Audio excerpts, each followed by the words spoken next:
In January 1942, Dwight Eisenhower was an unknown colonel that nobody outside the War Department had ever heard of. By July 1942, 6 months later, he commanded every Allied soldier, sailor, and airman in the entire European theater of war. And no one in the history of the United States military had ever risen that fast. Not Grant, not Pershing, not MacArthur, nobody. But here is what the history books don't tell you. He almost didn't make it. 3 months into his command, his first operation nearly collapsed in catastrophic failure. Senior British officers were calling for his removal. His own generals doubted him. And the man who had spent 20 years preparing for exactly this moment stood on the edge of being sent home in disgrace before the real war had even begun. What happened next, how he survived that crisis, what it cost him, and what it turned him into is one of the most important stories in American military history, and almost nobody knows it.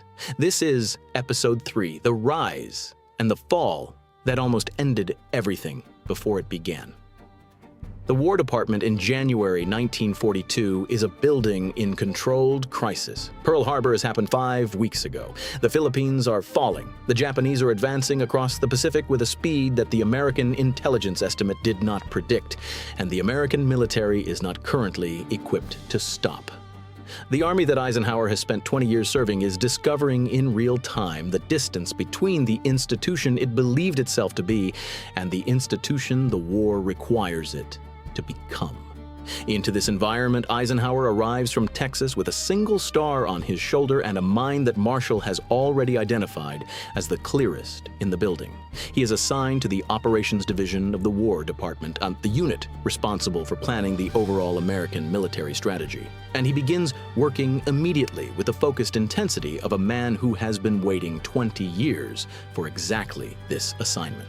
The work is punishing. The hours are impossible. 18, 20 hours a day, 7 days a week. The physical demands of sustained mental effort at the highest level of complexity compounded by the emotional weight of decisions that have immediate consequences for real people in real danger. Eisenhower drives himself and everyone around him with the same disciplined urgency that Marshall demands and that the situation requires.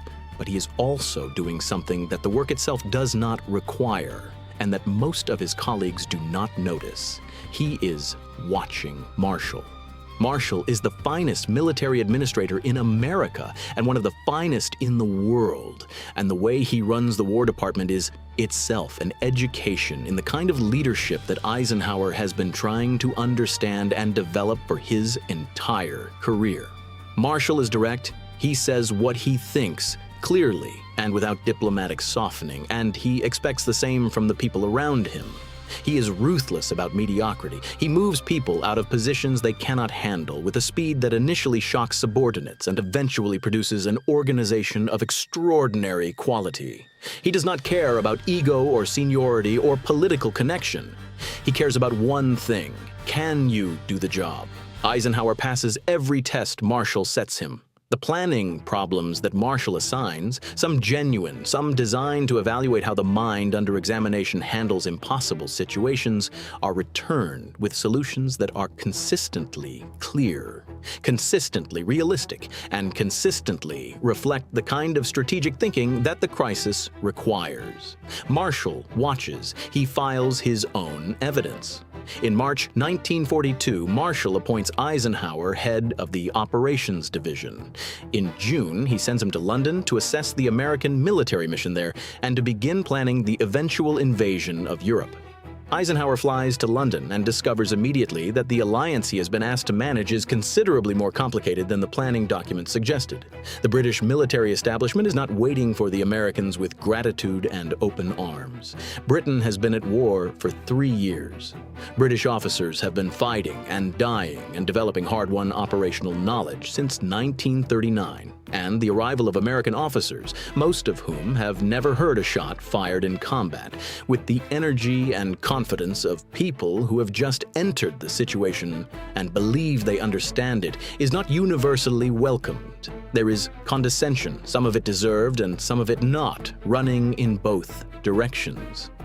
The Americans find the British cautious to the point of paralysis. The British find the Americans aggressive to the point of recklessness. Eisenhower navigates this environment with the specific qualities that Fox Connor spent 3 years developing in Panama. Patience, the willingness to listen before speaking, the ability to hold his own position firmly while giving others the sense that their perspective has been genuinely heard, and the coalition instinct that understands that an alliance held together by goodwill is more durable than one held together by hierarchy. He impresses the British, not immediately. They are not easily impressed, and the early impressions are mixed. But over weeks and months, the quality of his thinking and the consistency of his character begin to produce a specific kind of respect that is more valuable than the immediate admiration, the respect of people who have watched someone perform under pressure and found them reliable. In July 1942, Marshall makes the decision. Eisenhower will command Operation Torch, the Allied invasion of North Africa. It will be the first major American offensive operation of the war, and it will nearly destroy his career before it begins. Operation Torch is Eisenhower's first command, and everything about it is harder than the planning suggested. The concept is sound. Land Allied forces in French North Africa. Squeeze Rommel's Africa Corps between the Torch forces from the west and Montgomery's 8th Army from the east. Clear North Africa as a stepping stone to the invasion of Europe. The political complications are immediate and significant. The French forces in North Africa are nominally under the Vichy government, which has been collaborating with Germany. Whether they will fight the Allied landings or join them is genuinely uncertain, and the negotiations required to manage this uncertainty involve levels of diplomatic complexity that a military operation should not have to carry. Eisenhower manages all of it: the planning, the coalition coordination, the French political problem, the logistics of landing large forces on a hostile coast across an ocean. He manages it with the organizational thoroughness that the Louisiana maneuvers demonstrated he was capable of, and the landings on November 8, 1942 go broadly according to plan. And then Tunisia happens. The Germans react to Torch faster than the Allied planning anticipated. Reinforcements pour into Tunisia through the ports of Tunis and Bizerte before the Allied forces can reach them. The race to Tunis, which the Allied plan assumed would be won before the Germans could consolidate, is lost. The Germans establish a defensive line, and what was supposed to be a swift advance becomes a grinding winter stalemate that nobody planned for. Eisenhower pushes the advance anyway, through November and into December, in conditions that are far worse than anticipated: rain, mud, mountains that the pre-operation intelligence had underestimated, supply lines stretched to breaking. The troops are exhausted. The coordination between American, British, and French forces is inconsistent. And the Germans, fighting on interior lines in terrain that favors defense, are holding everything the Allies throw at them. Then comes Kasserine Pass, February 19, 1943. The German commander Rommel strikes through the Kasserine Pass in central Tunisia with a force that the American Second Corps does not see coming and is not prepared to stop. The result is the worst American military defeat of the European War, a rout, with American forces falling back in disorder, equipment abandoned, prisoners taken by the thousands. The casualties are severe. The psychological impact is worse than the casualties. Eisenhower is at his headquarters when the reports come in. The scale of the defeat is clear within hours. American soldiers have broken and run. American officers have failed to maintain discipline. The equipment losses are enormous, and the British military establishment, already skeptical about American readiness for modern warfare, responds to Kasserine Pass with the particular combination of genuine concern and barely concealed satisfaction that Allies display when their assessments of each other's limitations are confirmed. The calls for Eisenhower's removal begin almost immediately. Senior British officers communicate through channels both formal and informal that the American commander has lost control of his forces and that the situation requires either a significant improvement in American performance or a change in command. The political pressure on Marshall in Washington is real. The question of whether Eisenhower survives Kasserine Pass professionally is, for several weeks, genuinely open. He does not wait to see what others will decide. What Eisenhower does in the weeks following Kasserine Pass reveals something about his character that no success could have demonstrated. He does not blame his subordinates. He does not blame the terrain or the weather or the intelligence failures or the political complications that constrained his decisions. He does not construct the kind of narrative that assigns responsibility for the failure to everyone except the man in command. He absorbs it. He goes to the front. He looks at what actually happened, not the reports, not the staff briefings, but the actual ground. The actual positions, the actual evidence of what American soldiers and American officers did and failed to do when the pressure came. What he finds is not flattering. The American forces that broke at Kasserine were not cowards. They were undertrained, underled, and placed in positions by commanders, including commanders that Eisenhower appointed, who had not prepared them adequately for the conditions they faced. The failure was systemic. It began at the top. It began with him. He acts on this understanding with a speed and decisiveness that surprises everyone watching. He relieves the commander of 2nd Corps, Lloyd Fredendall, and replaces him with George Patton, a general whose flamboyant personality Eisenhower finds exhausting and whose battlefield instincts he finds indispensable. He overhauls the training regimen for American forces in the theater. He changes the command structure to improve coordination between American, British, and French units. He drives the changes personally, visiting units at the front, talking to soldiers and officers at every level, assessing what he sees against what the reports tell him and adjusting his judgment accordingly. Patton arrives at 2nd Corps like a force of nature.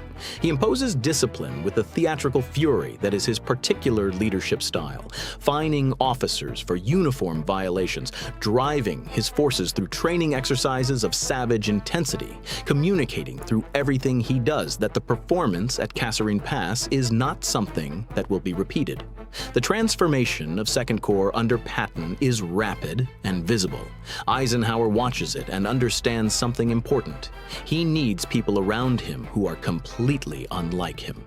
His own leadership style, calm, rational, coalition-focused, the kind that holds complex organizations together over long periods, is not the only style the war requires. There are moments that need Patton's fire. There are moments that need Omar Bradley's steady, methodical competence. There are moments that need the specific qualities of a dozen different generals, each of whom brings something that the others cannot. His job is not to be all of them. His job is to know which of them the moment requires and to give that person the latitude to perform. This understanding of his own role as the orchestrator of other people's greatness, rather than the direct performer of his own, is the most important thing Eisenhower takes from Kasserine Pass. It will shape every major decision he makes for the rest of the war. The campaign in North Africa recovers. The Allied forces reorganize, retrain, and advance. By May 1943, the Germans in Tunisia are surrounded. 250,000 Axis troops surrender, the largest Axis defeat of the war to that point, larger even than Stalingrad. The Allied objective is achieved. North Africa is clear. Eisenhower has survived, more than survived. He has been tested in the specific way that command can only be tested, in failure and recovery, and he has demonstrated the quality that Marshall most needed to see. Not the ability to plan a successful operation, which he had already demonstrated, but the ability to recover from an unsuccessful one without losing either his composure or his judgment. Marshall keeps him, promotes him, gives him the next assignment. Sicily follows in July 1943, then Italy. The campaigns build on each other, the coordination improving, the American forces finding their combat effectiveness, the alliance learning to function as a coherent whole rather than a collection of competing national interests. Eisenhower is learning too, each operation teaching him something that the next one requires, each failure giving him something that the successes cannot. By the autumn of 1943, the question of who will command the invasion of France, the operation that everyone understands will determine whether the war is won or lost, is being discussed at the highest levels in Washington and London.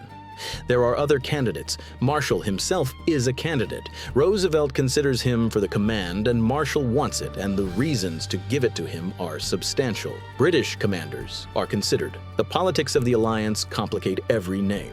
In December 1943, Roosevelt makes his decision. He summons Eisenhower. He tells him simply, "You will command, Overlord." The boy from Abilene, who spent 20 years invisible, who survived his first command through the quality of his response to failure, who has learned at great cost the specific things that the largest military operation in history will require, is given the assignment. Everything has been building to this. The weight of the command settles on Eisenhower in the weeks after Roosevelt's decision with a completeness that he has not previously experienced. He has carried responsibility before. Every command carries responsibility for the lives of the people in it, for the success of the mission, for the consequences of the decisions that the command requires. He has felt this weight since his first posting, and he has learned to carry it without being crushed by it, which is the essential skill of command at any level. But Overlord is different in kind, not just in degree. The invasion of France will involve more men, more ships, more aircraft, more complexity than any military operation in human history.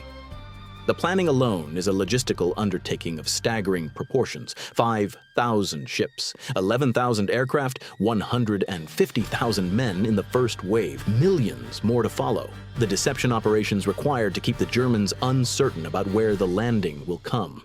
The weather, the narrow window of tidal and lunar conditions that makes certain dates possible and others not, and the unpredictability of the English Channel in June that can render the entire calculation as academic, and the human weight.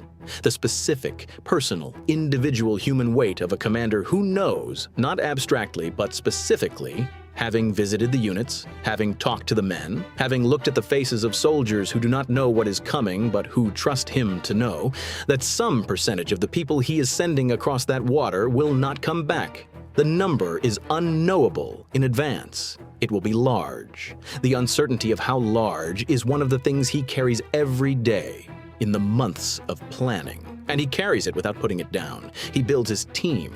Bradley, for the American ground forces, steady, methodical, the kind of commander whose troops trust him because he trusts them. Patton in reserve, too aggressive and too visible for the deception operation to work if he is in a prominent role, but indispensable for the exploitation phase once the beachhead is established. Montgomery, for the British and Canadian forces, difficult, territorial, convinced of his own superiority in ways that create friction with every American officer he encounters, but a proven battlefield commander whose forces will carry a disproportionate share of the early fighting. Managing Montgomery is its own challenge, and it is one of the ongoing tests of Eisenhower's coalition instincts that he manages it without the alliance fracturing. Montgomery believes he should command all ground forces. Eisenhower believes, and Marshall believes, and the Americans broadly believe, that this arrangement is neither militarily optimal nor politically sustainable. The tension is real and persistent and managed repeatedly by Eisenhower's willingness to absorb Montgomery's theatrics without responding in kind, to give the British general the respect the alliance requires while maintaining the command authority that the mission requires. The planning for Overlord consumes the first half of 1944. Every contingency analyzed, every alternative considered, every resource allocation debated and decided and debated again when circumstances change. The scale of what is being organized is beyond the capacity of any single mind to fully comprehend, which is why Eisenhower does not try to comprehend it alone. He builds the staff that comprehends it collectively, and he manages that staff with the same patient, directive calm that characterizes everything he does. June approaches, the weather worsens. The window for the invasion, the specific combination of tidal conditions and moonlight that the operation requires, is narrow. The meteorologists are giving him probability estimates rather than certainties.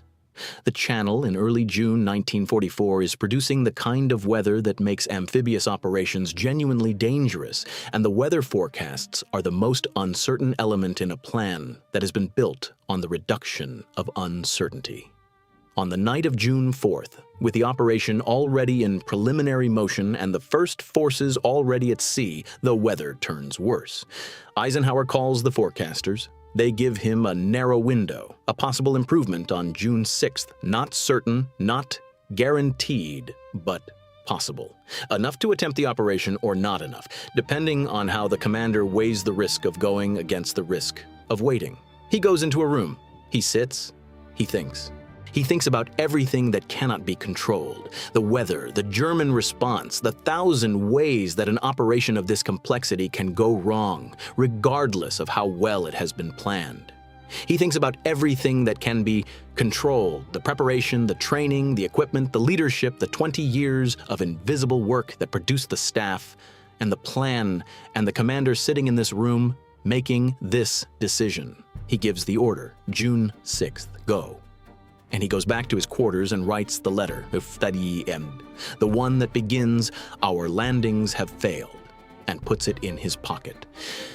Just in case, the letter is never used. Episode 4, The Longest Day, D-Day, the longest 24 hours in American military history, and the weight of command that only one man carried. This is Legends of America.